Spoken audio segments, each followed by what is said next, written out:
જય શ્રી કૃષ્ણ મિત્રો. આજે હું જીવનમાં એક વસ્તુ બહુ સારી શીખો છું કે ગમે એ ધંધામાં ગમે એ વસ્તુમાં તમારે આતસ ન પકડવી જોઈએ, પ્રયત્ન ચાલુ રાખવા જોઈએ.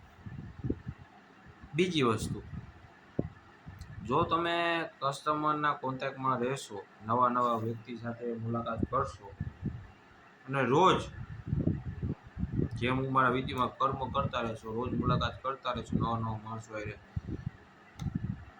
તો જે વસ્તુ તમે સેલ્સ કરતા હશો એ થાશે ને થાશે.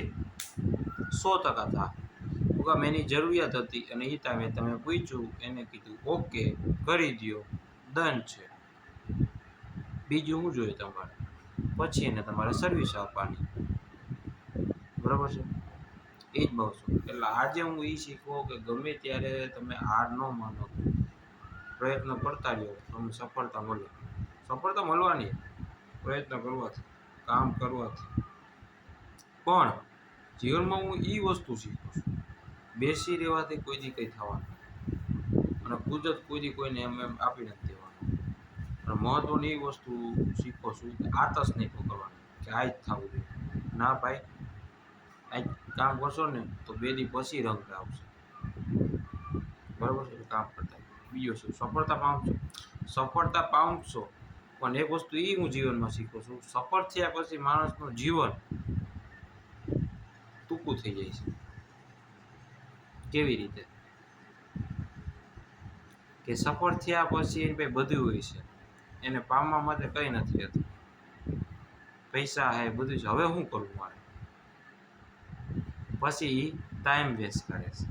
જે ટાઈમનો સદુપયોગ કરતો ને એ ટાઈમનો વેસ્ટ કરે છે. કેવી રીતે? એને જે વસ્તુ જોઈ નથી એમાં એનો ટાઈમ કાઢે છે, બરાબર છે. એસો આરામની જિંદગીમાં. અને પછી એને હવે શું છે મારે? પણ એમાં પોતા રવાડે ચડે જાય, પછી થાય એમાં ટાઈમ જાય, એમાંથી પડે અને પછી ચડે તો પાછો આવે દુનિયામાં અને અનુભવ થાય છે અને ઘણું બધું થાય છે. નો ડાઉટ સફળ થવું જ જોઈએ, પણ એક ઓછો આવાસમાં સફળ થાવ. તમને એની કિંમત થાય કે મારે શું કરવાનું. તમે જો બેભાન થઈ જાઓ, પૈસાવાળા થયા પછી ગાંડા થઈ જાઓ તો એ નકામું. પૈસાવાળા થાવ એટલે એક બહુ મોટો ફાયદો છે, તમે કોન્ટેક્ટ બનાવી દીધા હોય તો જ તમે પૈસાવાળા થાવ.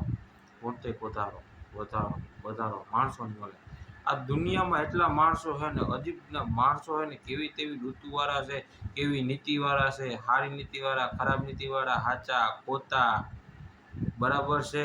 જાડા પાતળા, મોટા નાના, સારા ખરાબ,